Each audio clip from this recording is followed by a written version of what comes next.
এই তো রাজকনক, আপনি চলে এসেছেন। ভালোই হয়েছে। এতক্ষণ আমরা আপনার জন্যই অপেক্ষা করছিলাম। আসলে আমরা বড্ড দুশ্চিন্তায় আছি আমাদের রাজকুমার আর ফুলকুমারীকে নিয়ে। ফুলকুমারী বা রাজকুমার কেউই রাজপ্রাসাদে নেই। আপনি কি বলতে পারেন ওরা এখন কোথায় আছে? হ্যাঁ, দেখলে তো তোমরা, আমি বলেছিলাম না এখানে একজন লোক রয়েছে। আর দেখো, সত্যি সত্যি সে বাইরে বেরিয়ে এসেছে। দাসী, তুই এসেছিস?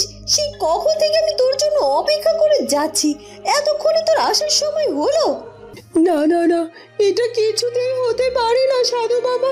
আপনি তো আমাকে বলেছিলেন যে আমি নাকি আমার শক্তির মাধ্যমে ফুলকুমারীকে সুস্থ করতে পারবো।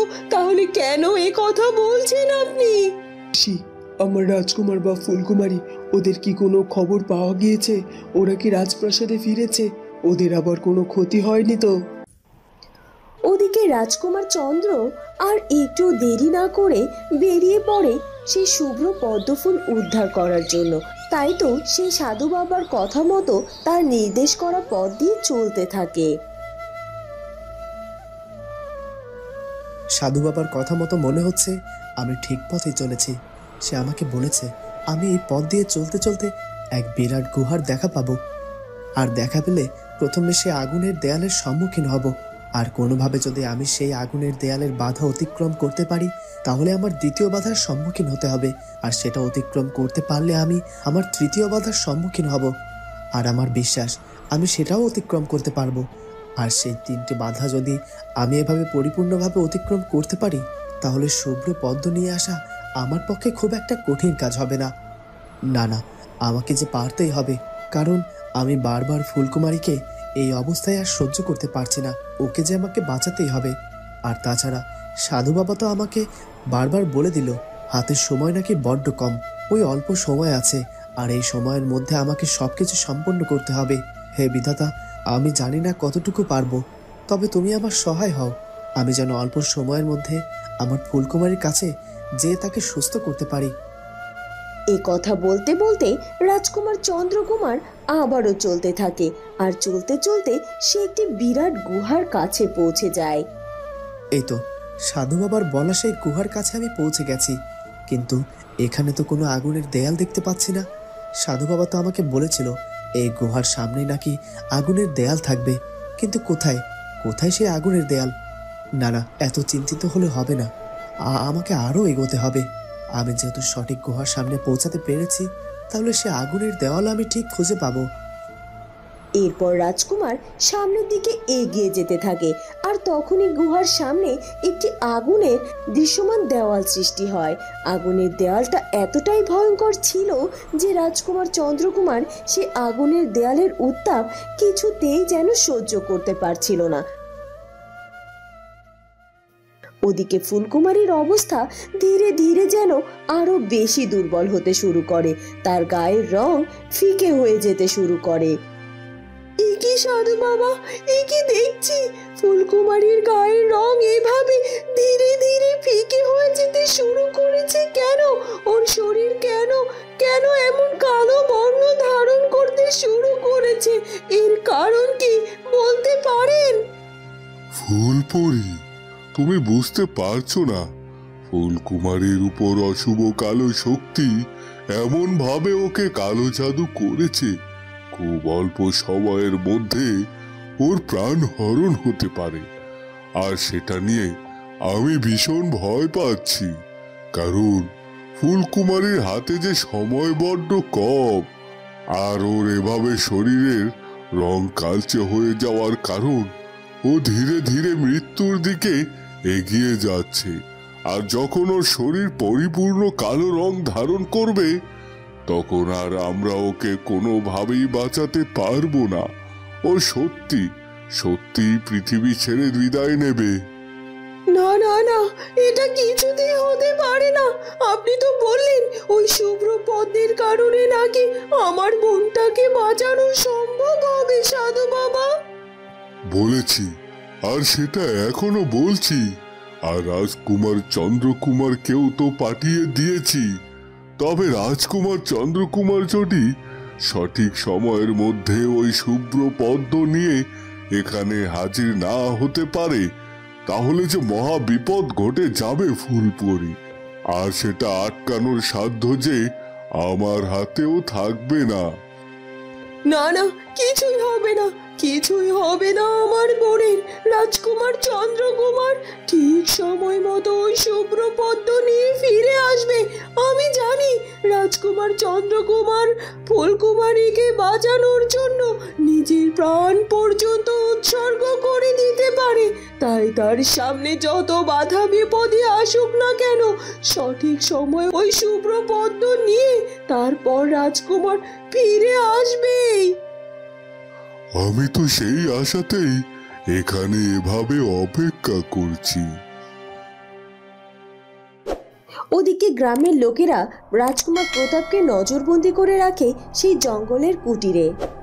বেশ হয়েছে, এবার সঠিক সিদ্ধান্তই নেওয়া হয়েছে। এরকম অনাচারের শাস্তি এরকমটা হওয়া উচিত।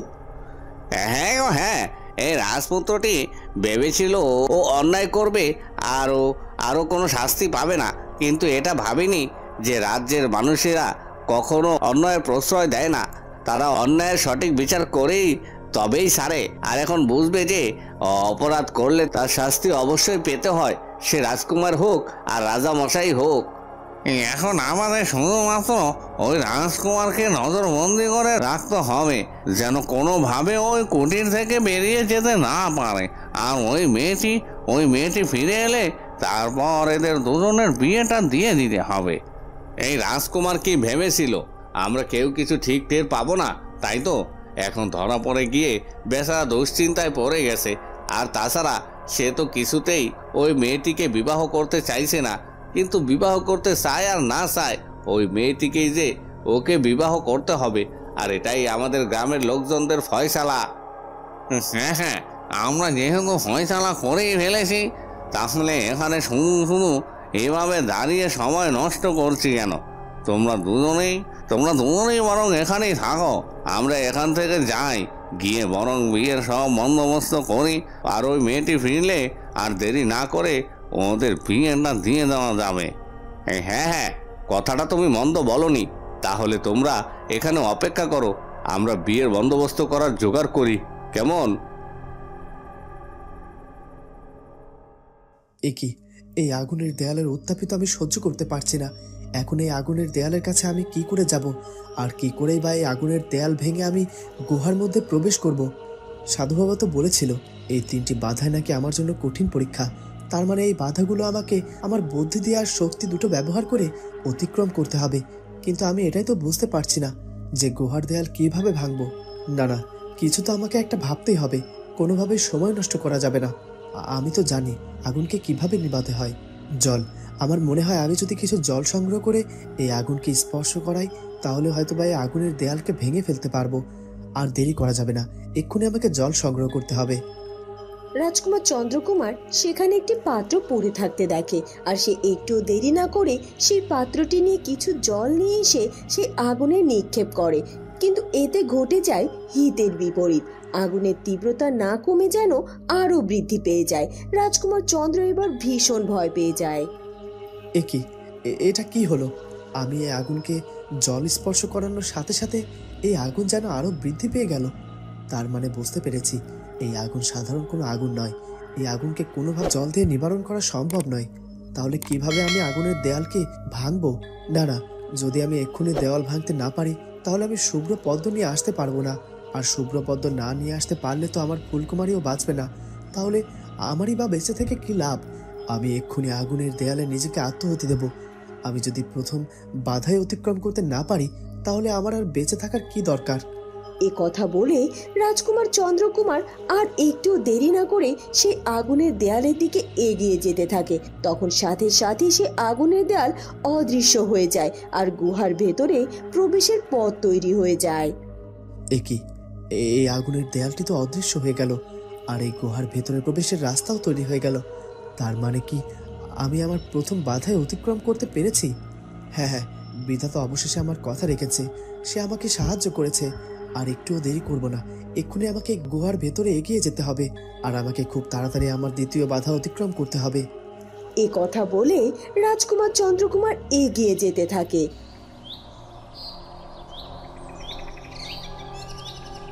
ওদিকে উর্মিমালা এবং দাসী গিয়ে তন্ত্রমাতার সামনে হাজির হয়। সেখানে গিয়ে তারা ফুলকুমারী বা রাজকুমার কাউকেই দেখতে পায় না, বরং তারা দেখতে পায় যে তন্ত্রমাতা তখনও ধ্যানে নিমগ্ন।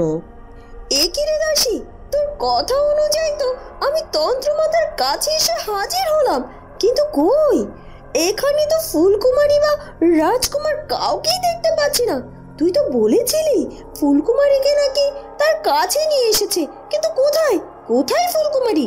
ওকে তো দেখতে পাচ্ছি না। হ্যাঁ, সত্যি সত্যি তো আমিও ফুলকুমারীকে কোথাও দেখতে পাচ্ছি না। আর তাছাড়া ওই রাজগণক তো বারবার বললো যে ফুলকুমারীকে নাকি তন্ত্রমাতা এখানে নিয়ে এসেছে, তাহলে ফুলকুমারী কেন এখানে নেই? তাহলে কি এতক্ষণে তন্ত্রমাতা ফুলকুমারীকে হত্যা করে ফেলেছে? হ্যাঁ হ্যাঁ, নিশ্চয়ই সেটাই হবে। হয়তো বা আমরা আসতে একটু দেরি করে ফেলেছি, আর তাই তো ওই ফুলকুমারীর মৃত্যুটা আমাদের চোখের সামনে আমরা দেখতে পাইনি। তবে যাই হোক, ভালোই হয়েছে আমরা ফুলকুমারীর মৃত্যু চোখের সামনে দেখতে পাইনি। তো কি হয়েছে, ফুলকুমারী মরেছে, এটাই তো আমাদের জন্য অনেক বড়, তাই না? ঠিকই বলেছেন। তবে তন্ত্রমাতা এখনো তার ধ্যান সাধনা করছেন, তার সাথে একটু কথা বলতে পারলে ভালো হতো না? আরে তার সাথে শুধুমাত্র কথাই বলবো না, আমি তো তার জন্য সাথে করে উপহারও নিয়ে এসেছি। এখন শুধুমাত্র তাকে এই উপহারটা দিয়ে তাকে ধন্যবাদ জানিয়ে এখান থেকে চলে যাব। সত্যি বলতে আমার যে কি খুশি লাগছে না। এবার রাজপ্রাসাদে ফিরে গিয়ে দেখবো যে ফুলকুমারী চিরকালের মতো ওই রাজপ্রাসাদ কেন এই পৃথিবী থেকেই বিদায় নিয়েছে। আর আমার এত আনন্দ হচ্ছে না, আমি যে এত আনন্দ কোথায় রাখবো। তখনই তন্ত্রমাতার ধ্যান ভঙ্গ হয়। এই তো তন্ত্রমাতার ধ্যান ভঙ্গ হয়ে গেছে। তন্ত্রমাতা, আমি আজ সত্যি ভীষণ খুশি হয়েছি আপনার উপর। আপনি এত অল্প সময়ের মধ্যে ফুলকুমারীকে চিরকালের মতো শেষ করে দিতে পেরেছেন, আর এটার জন্য আমি আপনাকে বিশেষ উপহার দিতে চাই।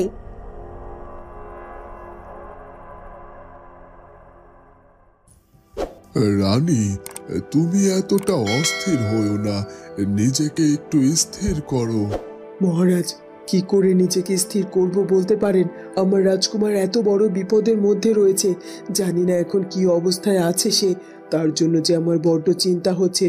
যখন তখন ওর উপর যে কোনো বিপদ নেমে আসতে পারে। আর যেহেতু এখানে কালো জাদুর ব্যাপারটা উঠে এসেছে, তাতে করে যে কোনো সময় আমার রাজকুমারের উপর কালো জাদুর প্রভাব পড়তেই পারে। রানী, রাজকুমার বড় হয়েছে, ও একজন বীর, আর ওর প্রতি আমার আস্থা আছে। তুমি চিন্তা করো না, আমার রাজকুমারের কোনো ক্ষতি হবে না, ঠিক নিজের বিপদ সামলে নেবে। আর তাছাড়া সবাইকে কালো জাদু করাটা এতটা সহজ নয়। যদি সহজ নাই হয়ে থাকে, তাহলে ফুলকুমারীকে কেউ কি করে কালো জাদু করতে পারে সেটা আমাকে বলুন।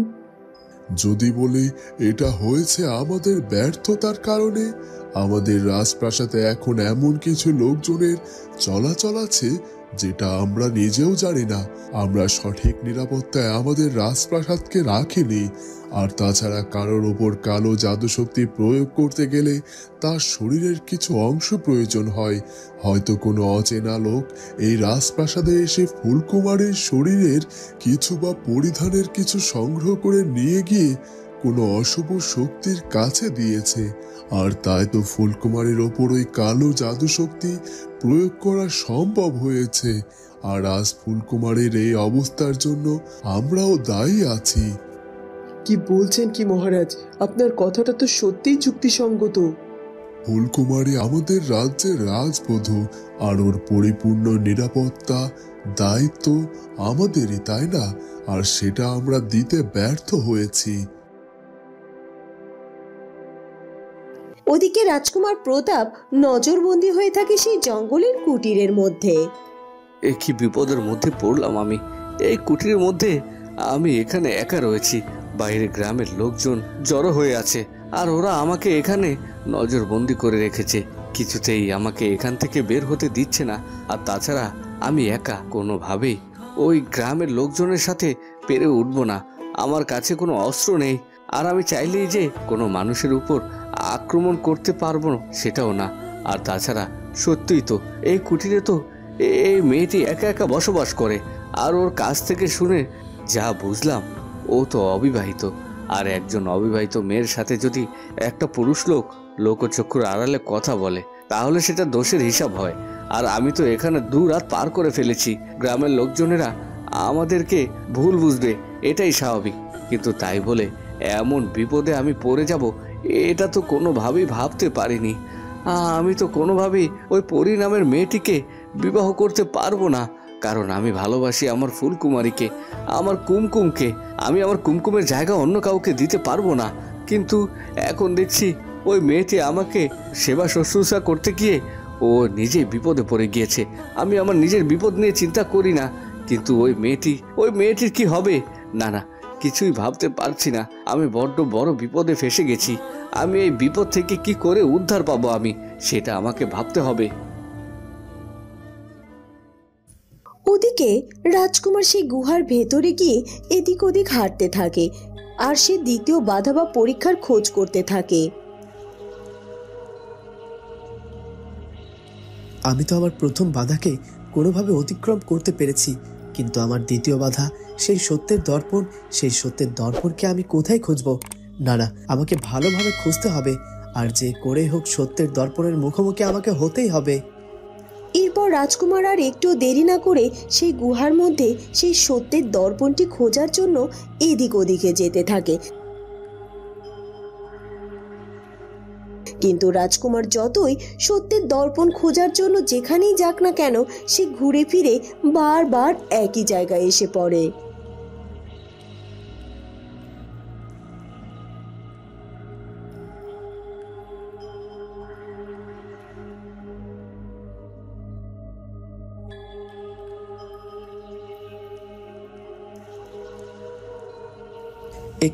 এটা কি হচ্ছে কি আমার সাথে?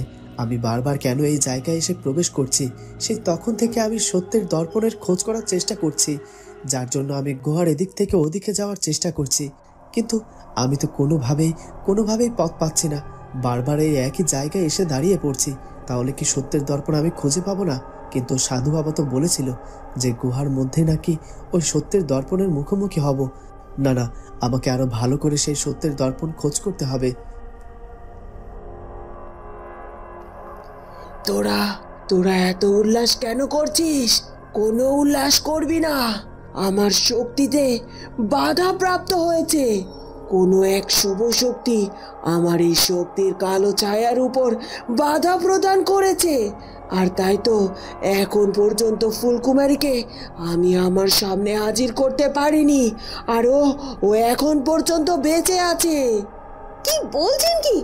এখন পর্যন্ত এই ফুলকুমারী বেঁচে আছে? তার মানে ও এখনো মৃত্যুবরণ করেনি? তবে কি এবারও আমি ব্যর্থ হয়ে যাব ওই ফুলকুমারীকে হত্যা করতে? বন্ধুরা, রাজকুমার চন্দ্রকুমার কি পারবে ফুলকুমারীকে সেই শুভ্র পদ্ম ফুলের সাহায্যে সুস্থ করে তুলতে? সেটা জানবো আমরা ফুলকুমারী গল্পের পরবর্তী পর্বে। আর আমাদের আজকের পর্বটি ভালো লাগলে অবশ্যই আমাদের চ্যানেলটিকে সাবস্ক্রাইব করে দিও। দেখা হবে পরের পর্বে। ধন্যবাদ।